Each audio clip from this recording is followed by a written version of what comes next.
त्वमेव माता च पिता त्वमेव बन्धु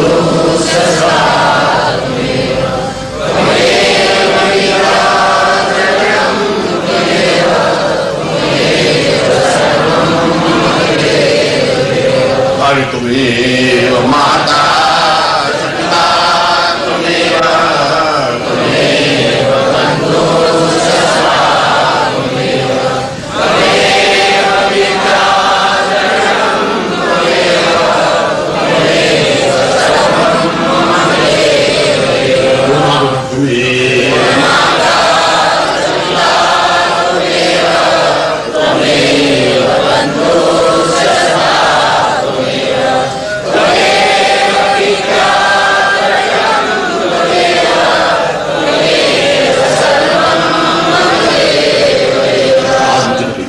पूज्याम सांगाय परिवाराय सायुधाय सशक्तिकाय शिष्टुं तां दीक्षा तुभ्यं संप्रददे कार्यो वतं मे देवी स्वरूपं जगदम्बं भवितं महितं सदैव यज्ञान्वतो हि पुरुषां प्रकृति स्वरूपं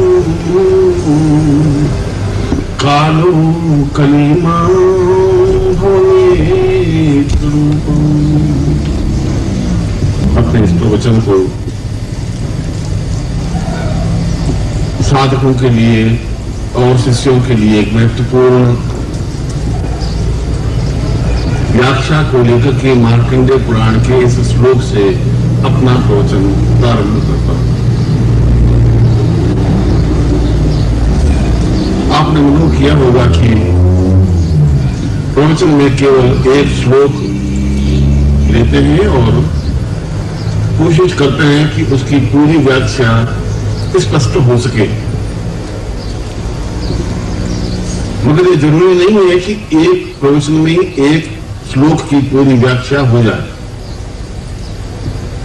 इसलिए कि नहीं है कि एक प्रवचन में एक श्लोक की पूरी व्याख्या हो जाए, इसलिए कि ये प्रत्येक श्लोक अपने आप में हजार हजार अर्थ लिए हुए होती है। जिसमें जितनी प्रतिभा होती है, जिसमें जितना ज्ञान होता है, वह उस श्लोक का उतना ही अर्थ लगा सकता है, उतना ही लाभ उठा सकता है। क्योंकि जिस व्यक्ति ने, जिस ऋषि ने इस श्लोक की रचना की,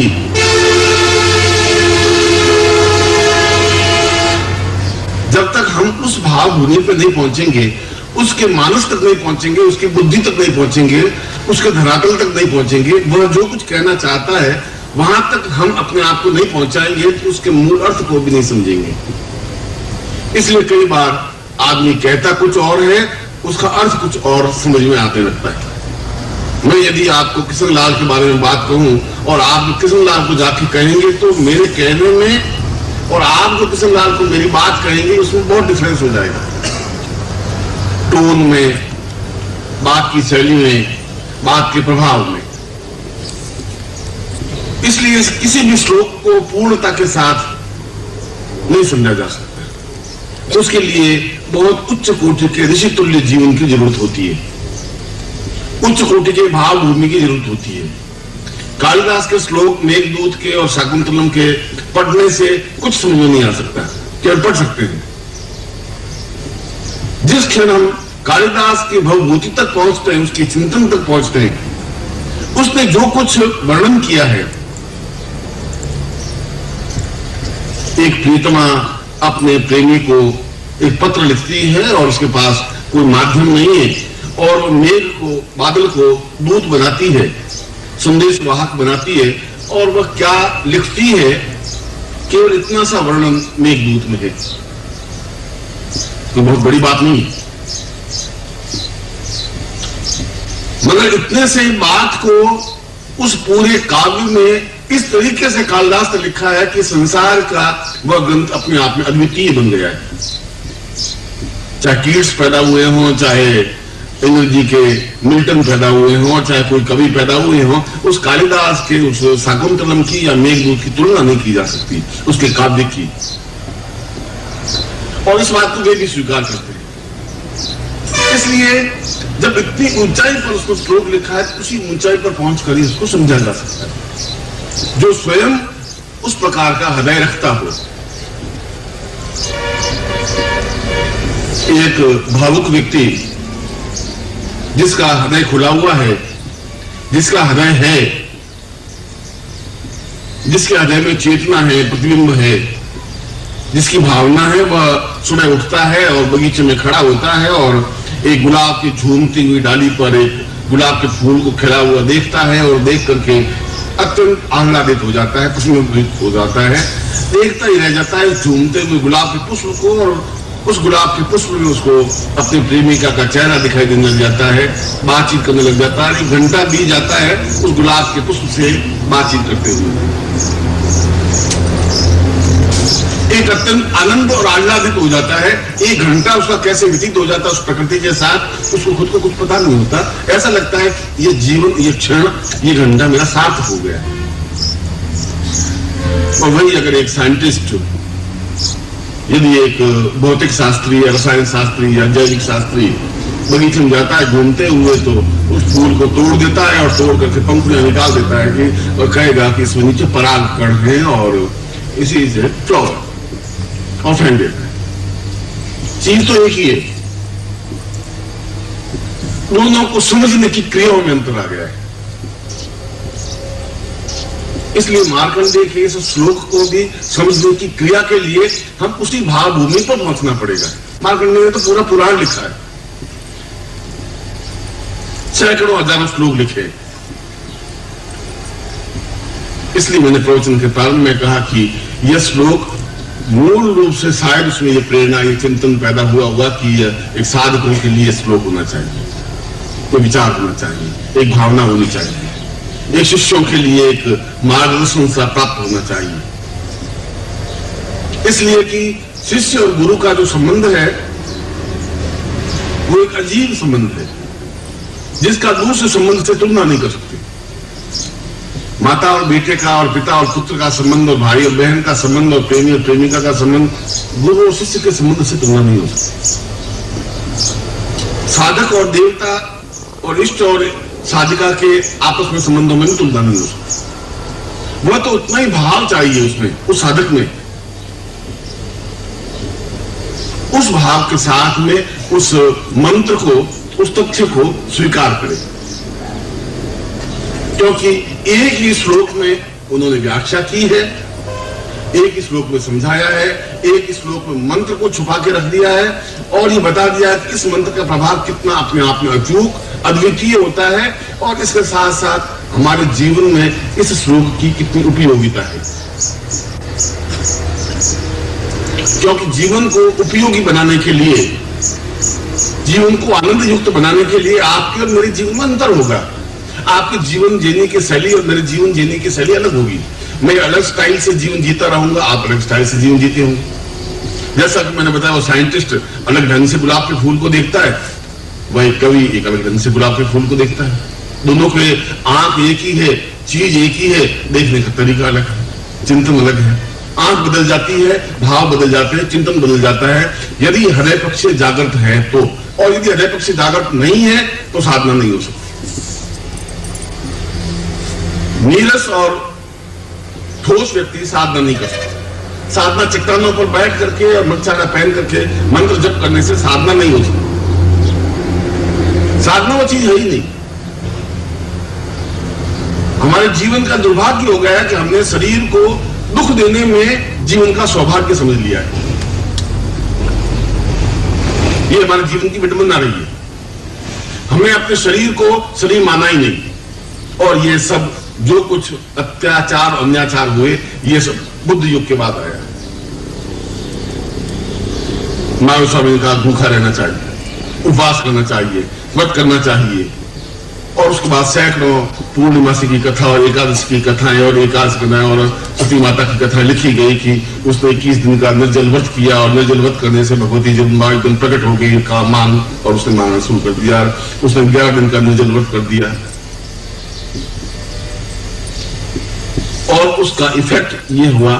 महावीर स्वामी के सामने तो मैं तो जैन धर्म की भी उतनी प्रशंसा करता हूँ जितनी मेरे हिंदू धर्म की प्रशंसा है, जितना मुस्लिमान धर्म की प्रशंसा है, जितना बौद्ध धर्म की प्रशंसा है। उनके प्रति भी मेरा उतना ही रिस्पेक्ट सम्मान है, महावीर के प्रति भी, बुद्ध के प्रति भी। मगर महावीर स्वामी भी एक इतिहास पुरुष थे, बुद्ध भी अपने आप में इतिहास थे। भगवान तो हमने बना दिया उनको।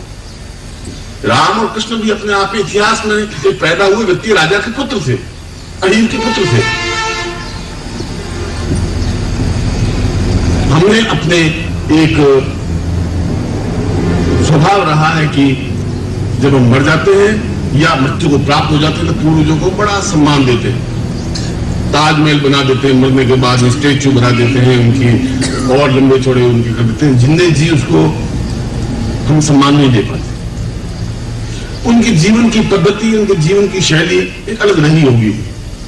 महावीर स्वामी के सामने कुछ ऐसी स्थितियां रही होंगी कि 48 दिन तक भूखे रहे और सुजाता के हाथ से खीर देकर के अन्न को ग्रहण किया या प्राणों को स्वीकार किया। मगर इसका मतलब यह नहीं है कि अब आप 48 दिन भूखे रहने से ही परमहंस की प्राप्ति हो जाएगी, केवल्य की प्राप्ति हो जाएगी। ये लकीर पीटने से इस देह को तोड़ने की जो क्रिया हमारे जीवन में बनी, उस देह की तोड़ने की क्रिया से हमारी साधना असफल हो गई। साधना में ताकत नहीं रही, शरीर में ताकत नहीं रही। जब शरीर में ताकत नहीं होगी तो साधना बन नहीं सकती। अगर अपने आपने औरतों को देखा होगा तो कभी 2 दिन का व्रत करती है, कभी 5 दिन का व्रत करती है, कभी 8 दिन का व्रत करती है, कभी 3 दिन एकादशी कर लेती है, कभी निर्जला दिन पानी नहीं पीती है, कभी 5 दिन गुजरात में 11 दिन तक दूध पे जिंदा रहती है, कभी क्या करती हैं। और साधुओं को देखा होगा तो 5 तरफ अग्नि जला देते हैं, अग्नि जला के बीच में बैठ जाते हैं, इधर भी अग्नि जल रही है। और सर्दी की ऋतु होगी तो पानी में खड़े होकर साधना करेंगे, गर्मी की ऋतु होगी तो अग्नि के बीच में बैठ करके साधना करेंगे, अंगारे ऊपर सिर के ऊपर रख देंगे, सिर के ऊपर अंगार रख करके साधना करेंगे। ये सब कुछ एक चमत्कार तो हो सकता है। यह सांप को यूं लटका करके तो मैं आपको बता सकता हूं, देखो मैंने जिंदा सांप लटका दिया, मगर साधना का इससे कहीं कोई संबंध नहीं है। शास्त्र में ऐसा कोई संबंध नहीं है, शास्त्र ऐसी बात स्वीकार नहीं करता। मार्कंडेय ने कहा कि जो ऐसा करता है वो साधक बन ही नहीं सकता, क्योंकि वो ठूंठ बन जाएगा, उसमें सरसता नहीं रहेगी, उसमें हृदय नहीं रहेगा, उसका भाव पक्ष नहीं बनेगा। जो भाव पक्ष नहीं बनेगा तो फिर मेरे श्लोक को भी नहीं समझ पाएगा। जो भाव पक्ष नहीं बनेगा तो प्रकृति को भी नहीं समझ पाएगा, आनंद नहीं ले पाएगा, न नृत्य में, न संगीत में, न गीत में, न गायन में, न जीवन में, न पद्धति में। ऐसा सूखा और नीरस जीवन आने वाले साधकों का, शिष्यों का होगा, ऐसा उसने कहा होगा। इसलिए होगा कि जब कुछ नहीं जानकारी है तो ये जानकारी है। जब आपको क्या कुछ ज्ञान नहीं, मंदिर में खड़े होकर के आप मंत्र जाप कर रहे हैं, मंदिर में खड़े होने से मंत्र जाप से आपस में कोई संबंध नहीं है। चट्टान पर बैठ करके एक 24 घंटे खड़े रह करके उसमें कोई साधना का तुक नहीं है। ऐसे कई आपने हठ योगी देखे जो कांटों पे सोए हुए होते हैं और साधना करते हैं, नीचे कांटे बिछा देते हैं, कीले बिछा देते हैं। कीलों के अगर आप अभी उज्जैन के कुंभ में जाएंगे वैसे आपको सैकड़ों साधु मिलेंगे, नीचे कीले बिछी हुई है, सो रहे। और हम बड़े चमत्कार, इन साधु भक्तों में कीड़ों पे सोया हुआ है। कीड़ों पे सोया हुआ साधु अपने आप में साधु नहीं है, वो एक अजायब घर है, एक चमत्कार है। साधना का उससे कोई संबंध नहीं है। मैं आपके मानस के जो धुंध के पर्दे थे उनको दूर करने की कोशिश करता हूं कि शरीर को तोड़ने से और शरीर को सुखा देना जीवन का सौभाग्य नहीं है, ये साधना नहीं है। जीवन को अत्यंत आनंद युक्त बना देना जीवन की परिभाषा है। हमारे प्राण, जिनको हमने ब्रह्म कहा है, अहम ब्रह्मास्मि, प्राणो वै रसः, प्राण ही रस है, प्राण जीवन है, प्राण आत्मा है, प्राण बिंदु है। प्राण है तो सब कुछ जीवन की क्रिया है। और उन प्राणों की जो चार दीवारी एक शरीर बनाया है, उस मंदिर की चार दीवारी कोई हम तोड़ देंगे, तो मंदिर टूट जाए। इसलिए जीवन की जो शतायु आयु की जो हमारी आशीर्वाद होता था ब्राह्मणों का कि 100 साल तक जिंदा रहे, वो आशीर्वाद समाप्त हो गया। उन्होंने खुद ने शरीर को तोड़ा। ओम परम तत्वाय नारायणाय गुरुभ्यो नमः।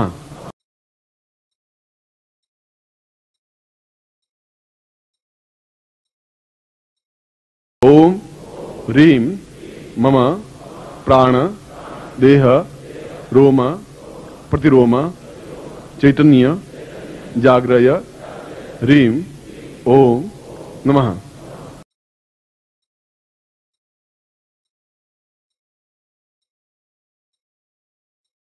ओम भूर्भुवः स्वः तत्सवितुर्वरेण्यं भर्गो देवस्य धीमहि धियो यो नः प्रचोदयात्।